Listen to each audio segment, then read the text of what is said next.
Assalamualaikum warahmatullahi wabarakatuh. Teman-teman, jumpa kembali dengan Enjoy Channel, channel yang membahas berita teraktual, terhangat, dan sedang menjadi perbincangan publik.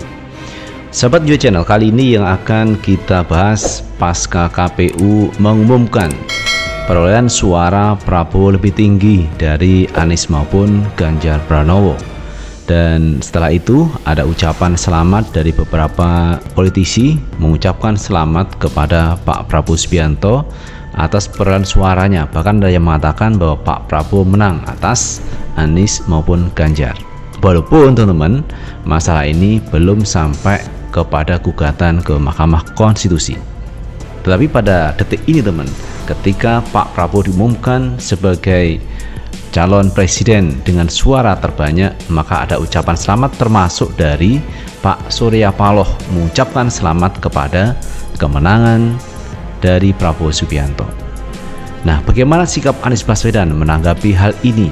Karena selama ini Pak Surya Paloh ini mendukung full kepada Pak Anies, bahkan yang mencarikan calon wakil presiden Anies adalah Pak Surya Paloh dengan menggandeng Muhaimin Iskandar dari PKB. Tetapi ketika KPU mengumumkan perolehan suara terbanyak itu adalah Pak Prabowo, ini ucapan selamat dari Pak Surya Paloh kepada Pak Prabowo. Bahkan tidak sampai di situ, Pak Prabowo berkunjung ke markas dari Partai Nasdem dan bertemu dengan Surya Paloh.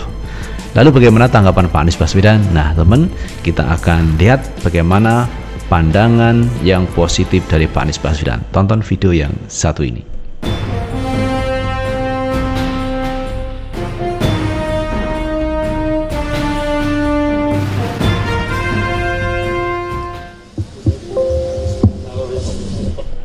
Terkait dengan sikap, kita semua memahami bahwa sedang menjalani proses konstitusional.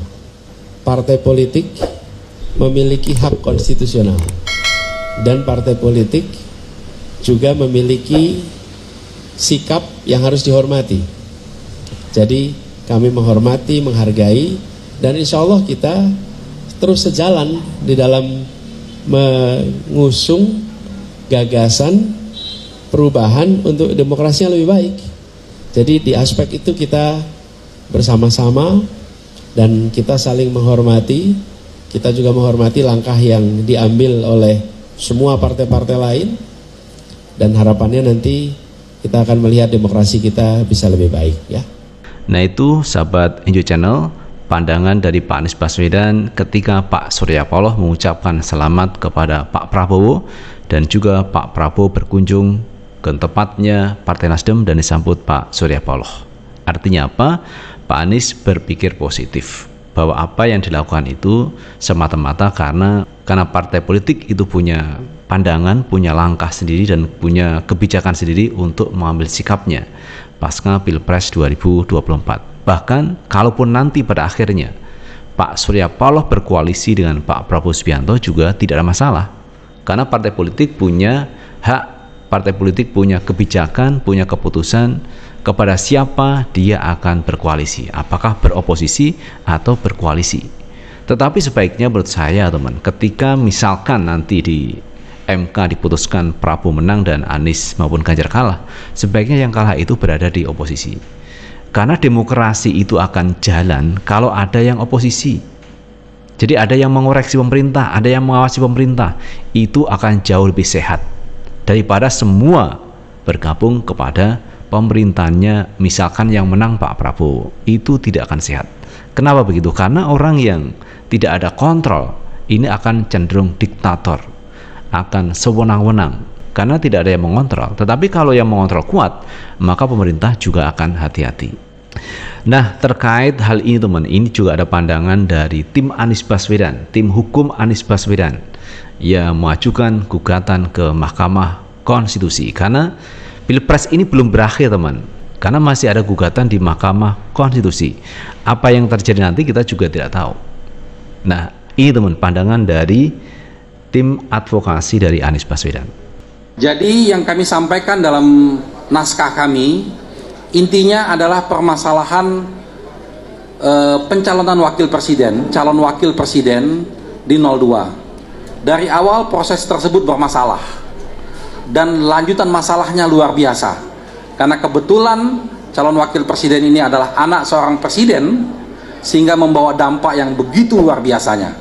Nah, dampak inilah yang kami uraikan, bagaimana fakta-fakta yang kami ditemukan di lapangan, pembagian bansos yang begitu masif, aparat penyelenggara pemilu ikut main, aparat pemerintah ikut main, itu semua kami uraikan di permohonan kami.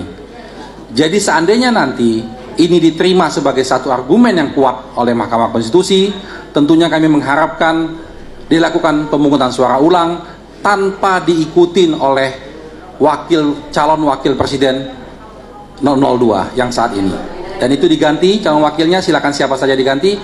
Mari kita bertarung dengan jujur, dengan adil, dengan bebas. Nah, itu sahabat Enjoy Channel pandangan dari tim Anies Baswedan. Jika argumentasinya nanti diterima oleh MK, maka tim Amin minta supaya pemilu dijadwal ulang lagi dan tidak menyertakan Gibran sebagai calonnya dari Pak Prabowo Subianto. Silahkan diganti yang lain agar pemilu nanti berjalan fair, jujur, dan adil, tanpa ada campur tangan kekuasaan, tanpa ada pengeran aparat, dan lain sebagainya. Jadi ini masuk akal yang disampaikan oleh tim Amin kalau nanti misalkan gugatan yang disampaikan pihak Amin diterima oleh pihak MK. Nah, terkait ketidaknetralan ini teman, ini juga disampaikan oleh pihak Pak Ganjar maupun Pak Mahfud yang akan melakukan gugatan juga ke Mahkamah Konstitusi. Nah, terkait ketidaknetralan petugas, aparat, dan seterusnya ini juga diungkap teman. Coba kita tonton video yang satu ini.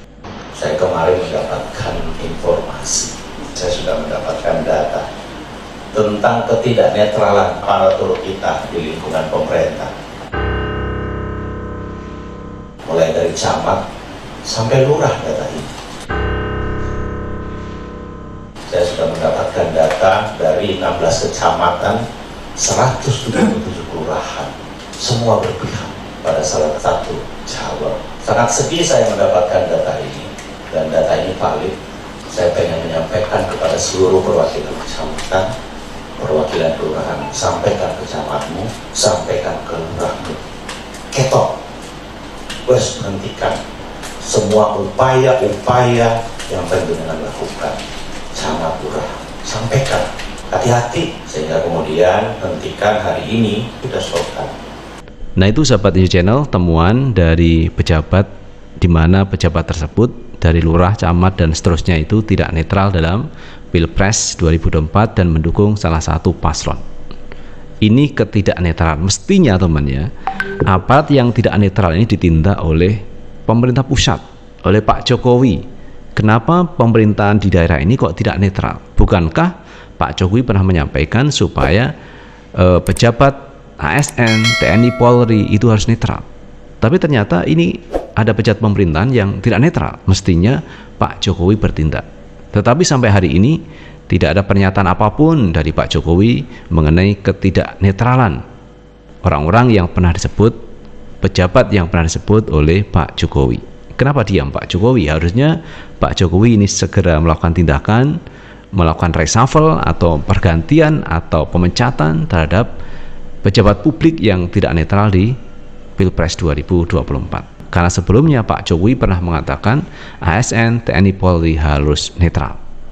Nah, itu sahabat Enjoy Channel yang bisa kita bahas. Terima kasih sudah menonton. Jangan lupa tetap like, subscribe, share, dan komen di channel ini agar kita bisa membangun channel ini menjadi lebih baik lagi. Sukses selalu. Assalamualaikum warahmatullahi wabarakatuh.